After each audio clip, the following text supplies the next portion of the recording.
Маємо для вас нові дані. Свіже опитування CBS News показує, що більшість американців негативно оцінюють поточну війну з Іраном.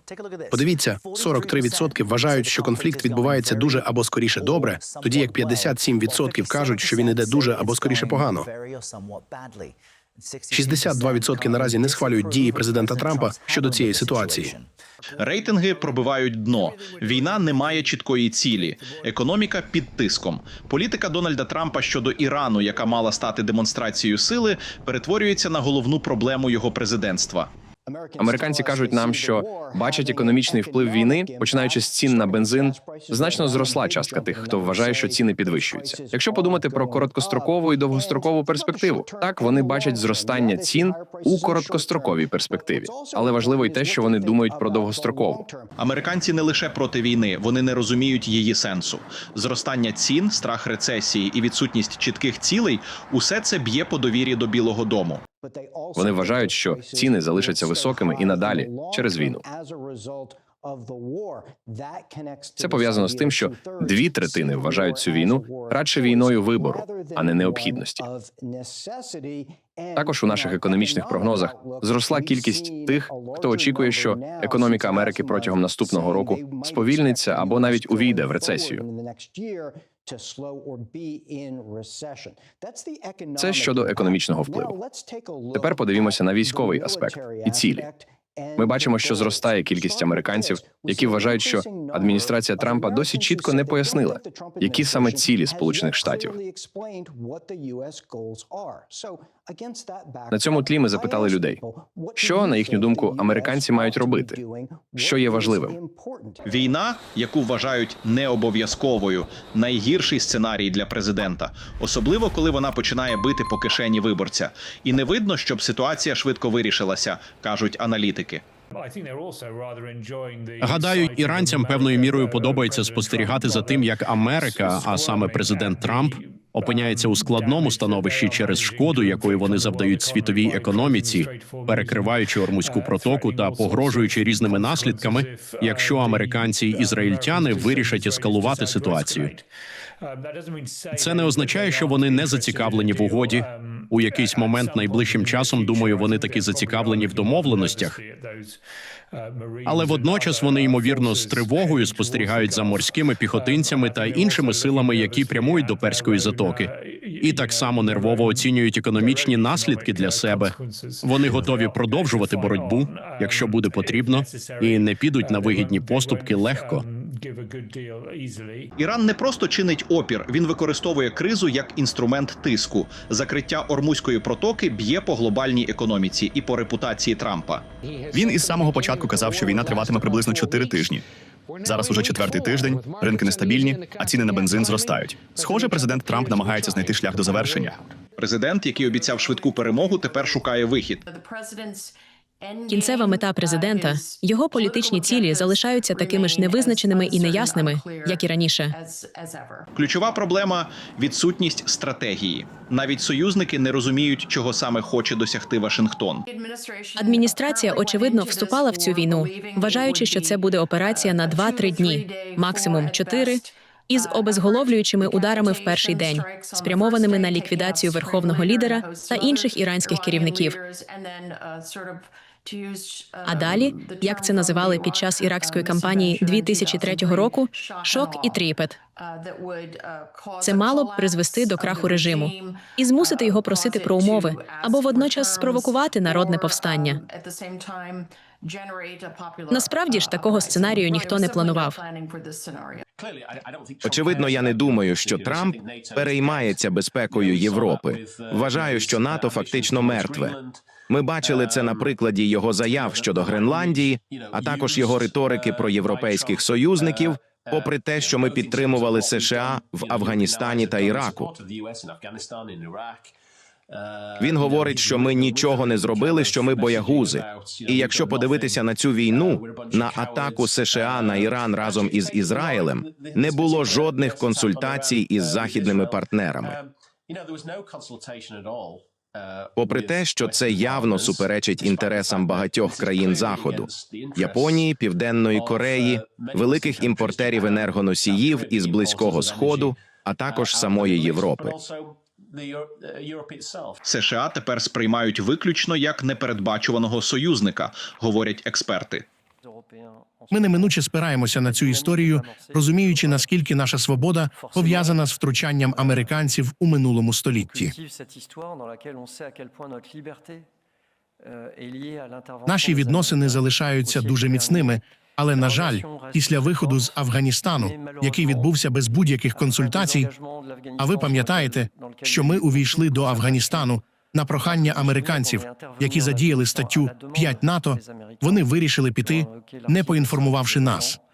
Вони щойно вирішили втрутитися на Близькому та Середньому Сході, знову ж таки, не поінформувавши нас. Водночас, першочерговим завданням для Збройних сил Франції було забезпечити захист французьких громадян, які перебували транзитом у цьому регіоні. Ми діяли негайно, будучи заскоченими зненацька американським союзником, який залишається союзником, але стає дедалі непередбачуванішим і навіть не вважає за потрібне інформувати нас, коли ухвалює рішення про початок військових операцій. Це впливає на нашу безпеку. Це впливає на наші інтереси. Європа шокована. Рішення про війну ухвалювались без союзників, але тепер Вашингтон просить допомоги. Наша зовнішня політика не стане більш переконливою лише тому, що ми не називаємо порушення міжнародного права порушенням міжнародного права. Ми вже стикалися з цим під час війни в Газі і маємо говорити про це і щодо війни з Іраном. Адже, на мою думку, ця війна суперечить міжнародному праву. Майже немає сумнівів у тому, що обґрунтування про нібито неминучий напад на США не витримує критики. Схоже, такої ж думки дотримуються й окремі представники американських спецслужб. Крім того, ця війна, прошу вибачення за відвертість, є політично-катастрофічною помилкою. І найбільше мене засмучує те, що її можна було уникнути. Це не потрібна війна, якщо її метою було зупинити Іран від створення ядерної зброї. Де ми в цій політиці США? У нас є власні інтереси національної безпеки. І я б стверджував, що Росія – це головна екзистенційна загроза для Європи, а не Іран і не Китай. Де реакція США на наші інтереси? Трамп діє, виходячи зі своїх інтересів, або, можливо, інтересів США. А тепер він хоче, щоб ми його рятували. Чому ми маємо це робити? Чим він допомагає нам зараз? Він скоротив військову підтримку Україні, були коливання з наданням розвідданих. То що ми отримуємо від цього партнерства?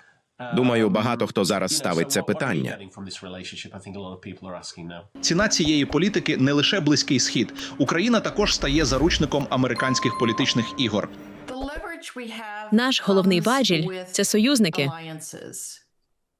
Наявність союзників. І США увійшли в цю війну лише з одним союзником – Ізраїлем. І цього явно недостатньо. Наразі хороших варіантів небагато. Але передусім інтереси США і глобальні інтереси – це забезпечити, щоб Іран розумів, він не може цього робити. Він не може тримати світову економіку в заручниках. Але це потребує довгого і виснажливого процесу переговорів, того, для чого ця адміністрація, на жаль, не має терпіння. Але саме такою є складна робота дипломатії зараз. Один союзник замало для глобальної війни. І це робить позицію США слабшою, ніж будь-коли.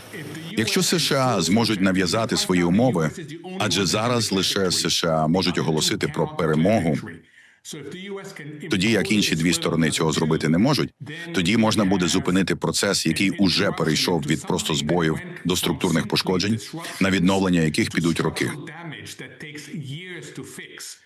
І саме на цьому етапі ми почали бачити переломні моменти в економіці та фінансах. Ринки реагують миттєво, але наслідки довгострокові – інфраструктура, енергетика, інвестиції. Президент Трамп зараз засвоює складний урок, який кожен президент, починаючи з Джиммі Картера, засвоював важким шляхом, що не існує швидких перемог у зовнішній політиці з Іраном. Нинішня адміністрація США має інше бачення світу, яке не зважає на усталені правила. Партнерство чи здобуту довіру. Ми не можемо це змінити. Ми маємо з цим жити. Але, і це моє переконання, у нас немає жодних підстав підлаштовуватися під це бачення. Великі держави можуть вижити у світі без правил. Принаймні, в короткостроковій перспективі. Можливо, навіть отримати вигоду, але це не стосується нас.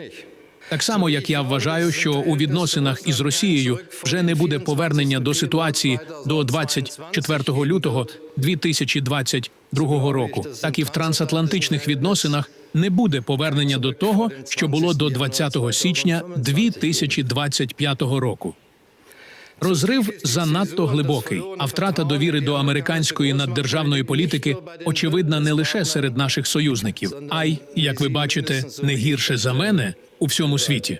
Швидкої перемоги в Ірані не вийшло. Для Трампа ця війна може стати не тріумфом, а пасткою. Пасткою, яка вже тягне вниз рейтинги, руйнує альянси і змінює глобальний баланс сил. Чим це закінчиться, передбачити наразі важко, але очевидно, що Трампу буде дуже важко покращити ситуацію для себе. Підпишіться, щоб не пропустити свіже відео.